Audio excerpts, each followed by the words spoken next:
अस्सलाम वालेकुम रहमतुल्लाहि व बरकातहू। वालेकुम वालेकुम सलाम। अस्सलाम। तो आप फरमाया कल्ला बल रान अला कुलूबिहिम। वे दोबारा फिर हम एग्जांपल में आ जाते हैं कि we use physically we use protectors for our phones.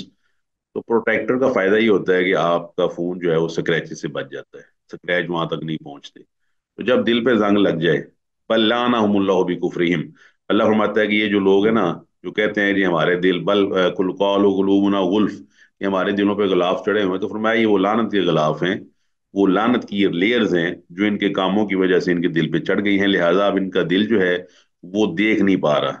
अल्लाह ने कुरान मजीद में फरमाया हुआ है कि फ़इन्नहा ला तामल अबसार वलाकिन तामल कुलूबुल लती फ़िस सुदूर, के दिलों के अंदर जो है ना वो ऐसी कैफियत पैदा हो जाती है कि दिल अंधे हो जाते हैं। और अब जो मेडिकल रिसर्च नई है, अल्लाह अकबर, कुरान में आपको पता है मौजज़ा है अल्लाह सुब्हानहू व तआला का, तो ये आप देख सकते हैं कि अब ये भी रिसर्च मौजूद है, ऑथेंटिक मौजूद है, यानी कि वेरीफाइड है कि दिल के अंदर भी वही सेल्स हैं जो दिमाग के अंदर पाए जाते हैं, यानी कि दिल भी सोचता और समझता है, और दिल जो है वो उसको महसूस करता है चीज़ों को, और उसके जो सेल्स की बनावट बिल्कुल वैसे ही जिस तरह दिमाग की है। तो अल्लाह ताला फरमाता है कि इनके दिलों पर जंग लग गया है, माँ कानू यकसिबून।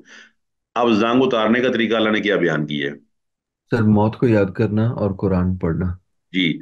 कई तरीके हैं कुरान मजीद में, अल्लाह फरमाता है इन्नल हसनात युज़हिबन सय्यात। ये ना छोटी छोटी फिजिकल एग्जांपल जरूर याद रखिएगा। खवातीन भी मौजूद हैं, वो अपने बर्तनों को साफ करती हैं, कपड़ों को धोती हैं, तो साज़ वी हैव मेड सम, ये जो है सोप्स या ये डिटर्जेंट्स फॉर क्लॉथ्स। बाज हमने विम वगैरह या रिन वगैरह वो बनाए हुए हैं बर्तन के स्टेन खत्म करने के लिए। इस तरह ये टोटके भी होते हैं। तो ये नहीं होता कि आप कपड़ों के ऊपर दाग देखें तो मजीद दाग लगाने लग पड़े। इंसान यही सोचता है कि ये एक दाग नहीं आ रही तो कपड़ा मेरा खराब हो गया, तो लेट्स इसको मैं वॉश कर लूं। उसके लिए भी बंदा मेहनत करता है, पेट्रोल लगाता है, थिनर लगाता है, ताकि जिद्दी से जिद्दी दाग। ये तो मशहूरियां देखी होगी ना आपने, जिद्दी से जिद्दी दाग वाली, क्यों जी? ऐसे ये होती हैं बहुत यहाँ जी सर। पाकिस्तान। अच्छा, अब अल्लाह ताला फरमाता दाग धोने हैं कल्ब के, दिल के। उसका तरीकेकार फरमा दिया, नबी अलैहिस्सलाम को फरमाया हो वल्लज़ी बाअस फिल उम्मीयीन रसूलन मिनहुम यतलू अलैहिम आयातिही व युज़क्कीहिम व युअल्लिमुहुमुल किताब वल हिकमा। कहीं पर ये युज़क्कीहिम बाद में है, तो किताब व हिकमत की बातों को मानना। और इन्नल हसनात युज़हिबन सय्यिआति, बेशक नेकियां बुराइयों को ले जाती हैं। तो इसका मतलब नेकियां डिटर्जेंट का, सोप का, विम का, रिन का काम करती हैं। जब आदमी गुनाह कर ले तो कोशिश करे कि गुनाहों पे नादिम होकर नेकी करे, ताकि वो जाकर उस गुनाह के जंग को दूर कर दे। और बजाय इसके कि देर हो जाए, before it is too late, उससे पहले पहले आदमी इसको दूर कर ले, ताकि अपनी मौत से पहले जब अल्लाह के पास जाए तो तय्यब हो, खबीस ना हो। क्योंकि बाज लोग ऐसे हैं जो मरते हुए खबीस होते हैं, और बाज लोग ऐसे हैं जो मरते हुए तय्यब होते हैं। तो अल्लाह ताला ने कुरान जी में जोर दोनों का जिक्र किया है कि बाज लोग हैं ततवफ़्फ़ाहुमुल मलाइकatu ज़ालिमी अनफुसिहिम, कि बाज लोगों को अल्लाह ताला फौत करता है, फरिश्ते लेकर जाते हैं ना अल्लाह के पास, उस वक्त इस हालत में होते हैं कि वो अपनी जान पे जुल्म कर रहे होते हैं, तो उस हालत में उनकी मौत हो। और बाज होते हैं कि उनको फरिश्ते फौत करते हैं तय्यबीना, के तय्यब होते हैं, पाकीज़ा पाक साफ, अल्लाह ताला की बात करते हुए फौत हो गए, या उस काम को करते हुए फौत हो गए जो अल्लाह ने उनको लिए हलाल किया हुआ था, किसी रिश्तेदार की इयादत करते हुए, किसी आदमी की हेल्प करते हुए, किसी आदमी के बारे में अच्छा सोचते हुए, अल्लाह ताला के मुताबिक सोते हुए, जागते हुए, वट एवर। तो ये है जी चीज। इसका मतलब है एक और शर्त अल्लाह ने बनाई है, वो ये है कि इल्लल्लज़ीना ताबू वासला हुआ बैयन, तौबा कर ले, इस्लाह कर ले, लोगों के सामने वजाहत कर दे, जो ज्यादतियां जुतियां हैं पूरी कर दे। इल्ला मन ताब व आमन व अमिल अमलन सालिहन, तौबा कर ले, ईमान ले आए और दोबारा नेकी के काम करे, तो फिर ये दिलों का जंग जो है वो खत्म हो जाता है। जब तक दिलों पे जंग हो, हदायत अंदर नहीं आती। अब नुकसान क्या हुआ? कल्ला, फरमाया हरगिज नहीं। इन्नहुम अन रब्बिहिम यौमइज़िन लमहजूबून, ये अपने रब से उस दिन हिजाब में रखे जाएंगे। यानी कि क्यामत वाले दिन अल्लाह ताला ईमान वालों को नजर आएगा, ईमान वालों के साथ कलाम करेगा, ईमान वालों के साथ शफकत करेगा, ईमान वालों को ओट में ले जाकर उनके गुनाहों को इदराक करवाएगा, फिर उनको माफ कर देगा, फिर अल्लाह ताला जन्नतियों को नजर आ। तो ये आप आखिरी आयत हम पढ़ रहे हैं। तो फरमाया कि इन्नहुम अन रब्बिहिम यौमइज़िन लमहजूबून, इस काम का नुकसान ये है कि ये अपने रब से हिजाब में रखे जाएंगे। اور حجاب سے کیا مراد ہے؟ اس میں آپ کے لیے خوشخبری ہے ایمان والوں کے لیے، وجوہ یومئذ ناظرہ الی ربها ناظرہ، قیامت کے دن اللہ فرماتا ہے چہرے تر و تازہ ہوں گے کیونکہ وہ اپنے رب کے ساتھ سامنے اللہ تعالیٰ کو دیکھ رہے ہوں گے، جس طرح حدیث کے اندر آتا ہے کہ ایک کبدر، جس طرح 14ویں کے چاند کو آپ دیکھتے ہیں اور آپ کو کوئی رکاوٹ نہیں ہوتی۔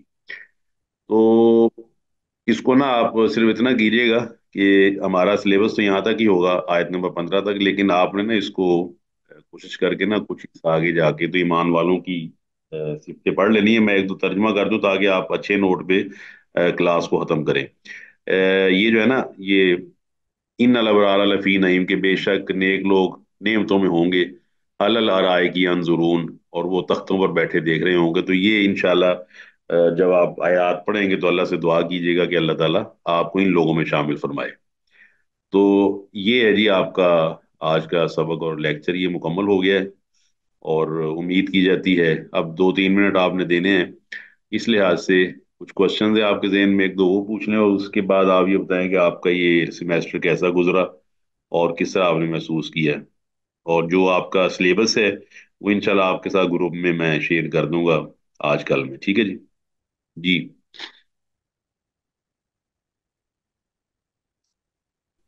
السلام علیکم ورحمۃ اللہ وبرکاتہ۔ وعلیکم السلام ورحمۃ اللہ وبرکاتہ۔ سر اس صورت المطففین کے حوالے سے دو سوال تھے میرے۔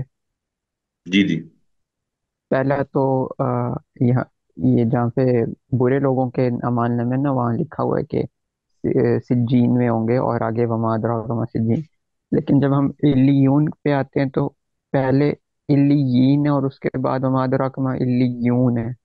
تو ہوں۔ انہوں نے اس کے جو پہلے جو ہے جمع وہ حالت نصب میں ہے، دوسرے میں رفع میں ہے، تو وہ نام چینج کیوں ہوا ہے یہاں پہ، یا نام اصل میں کون سا ہے اس کا؟ نہیں، ظاہری طور پہ وہ دونوں ہی ہو سکتے ہیں، وہ یہ ہے نا جو نصب اور جر، بعض چیزیں نصب اور جر کو مطلب قبول کرتی ہیں، بعض چیزیں قبول نہیں کرتی۔ اردو آپ انگلش میں بھی جانتے ہیں نا، there are so many word جن کی first form, second form, third form ایک ہی ہے کہ نہیں؟ جی سر، ہے بالکل ہے، ایگزامپل دیں ذرا۔ جن کی تینوں فارم ایک ہی ہوگی۔ یہ کٹ، سر کٹ سیکنڈ فارم کیا ہے؟ کٹ۔ کٹ اور پوٹ۔ ریڈ کٹ ہے، کٹ ریڈ جیسے ریڈ ریڈ۔ ہاں چلیں، وہ ریڈ، ریڈ ریڈ پڑھنے میں فرق ہوتا ہے، لیکن ریڈ ریڈ وہ اسپیلنگ وہی ہوتے ہیں اصل میں۔ دیکھ نا سجین ویسے ہی آ گیا ہے، تو وہ الیون جو ہے وہ فی الین، فی کی وجہ سے وہ الین میں چینج ہو گیا ہے، تو یہ فرق ہے۔ فی حرف جار ہے ٹھیک نا، سر۔ فی حرف جار جی ہے، جی، حرف فی جار حرف پڑھیں گے، جار ہے۔ ٹوٹل حرف جار ہے 17۔ جی تو اس میں قرآن مجید میں 11 استعمال ہوئے ہیں، بازر بی، لام زر لی، تا زبر تا، کاف زبر کا، فی، حتی، من، واو، ان، الا اور الا، یہ 11 ہو گئے۔ بازر بی، لام زر لی، تا زبر تا، کاف زبر کا، فی، حتی، من، واو، ان، الا اور الا۔ دیز یا 11 are used as a preposition in قرآن مجید، تو وہ فی آ گئی اس وجہ سے۔ جو آپ نے ترجمہ کیا، جو آئی تھی کتاب مرقوم، جی کہ جی، جو واضح لکھی ہوئی کتاب ہوگی، اب ہاں جی، یہاں پہ مرقوم کے حوالے سے کہ جو کتابیں جس فارم میں لکھی ہوں گی وہ نمبرز کے فارم میں لکھی ہوں گی، کیونکہ سورۃ الکہف میں ہے کہ جب مجرم دیکھیں گے تو بولیں گے لا یغادر صغیرۃ ولا کبیرۃ الا اسفارا، یعنی اس میں کوئی چھوٹا بڑا نہیں، صرف نمبرز ہیں۔ اسفارا کا مطلب نمبرز ہی ہوتا ہے نا شاید، تو یہ نمبرز کے فارم میں ریکارڈنگ ہوتی ہے کتابوں یہ میں۔ تو اللہ تعالیٰ ہی جانتا ہے، اس کی وجہ ہے کہ آپ جانتے ہیں نا اس طرح ڈفرینٹ نوٹیشنز ہوتی ہیں سیٹس کو لکھنے کی، جیسے سیٹ بلڈر نوٹیشن ہے، ڈسکرپٹیو نوٹیشن ہے، اور ایک ہوتی ہے ٹیبولر فارم۔ آپ کہتے ہیں 1 2 3، اب یہ ایک ہے فارم، دوسری فارم ہوتی ہے دا فرسٹ 3 نیچرل نمبرز، اور تیسری ہوتی ہے X such that X belongs to this. تو یہ ڈفرینٹ فارمز ہیں، اللہ تعالیٰ ہر چیز پر قادر ہے، اللہ تعالیٰ نمبرز کے لحاظ سے بھی دکھانے پر قادر ہے، اس کو پکچر کی فارم میں دکھانے پر بھی قادر ہے، اللہ وحدہ لا شریک ہر لحاظ سے قادر ہے، کیونکہ اللہ تعالیٰ ہے، تو لہٰذا وہ کس بھی صورت میں ہوگی تو انشاءاللہ۔ سر اس میں میں یہ ایڈ کرنا چاہوں گی، جیسے کہ یہ ان کی بات سے کہ دیکھیں جیسے کہا ہے کہ ہمارے آثار، ہم جہاں سے گزرے، ہم نے جو بات کی وہ ساؤنڈ ویوز کی شکل میں، ہر چیز جو ہم نے عمل کیا وہ سب ریکارڈڈ ہوگا۔ تو وہ یہ صرف نہیں ہو سکتا کہ جی کچھ میموری کی ہو، ہر چیز کی تفصیل، ہر چیز آواز، ہر چیز ہی ہماری ریکارڈ ہوئی ہوئی ہوگی، جی جی بالکل آثار بالکل، جیسے بولتے ہیں۔ بالکل وہی چیز ہے، وہ سارا کچھ، یہ ساری آیات کو جب آپ ملائیں گے تو اس طرح ہی ہوگا۔ چلیے، جزاکم اللہ خیر، چلو، السلام علیکم۔